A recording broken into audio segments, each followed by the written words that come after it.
Hi everyone, we're going to see how to remove duplicates from a Google spreadsheet using the data cleanup function. Why would you ever want to remove duplicates? Well, there are datasets that have mistakes, for example, and sometimes the same record is reported multiple times. In that case, you want to remove it.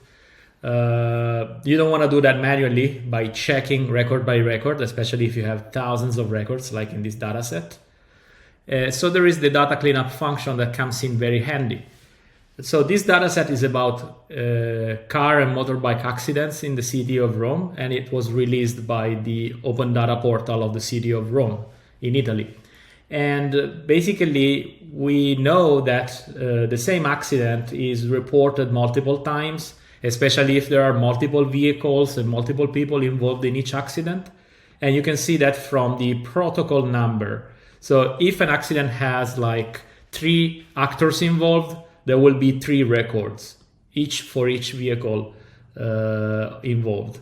So let's say that we just want to count the number of accidents in the dataset. We can then use the column B to remove all the duplicates. To do so, we basically go on data, data cleanup, remove duplicates, and then here select the column that we want to use to compare the records. Basically, we know that the protocol column is the column B, so we select that, click on remove duplicates, and you can see here that we basically removed over 2,700 rows that were found and removed by the function, and we only have 1,826 unique rows in the dataset. That's all.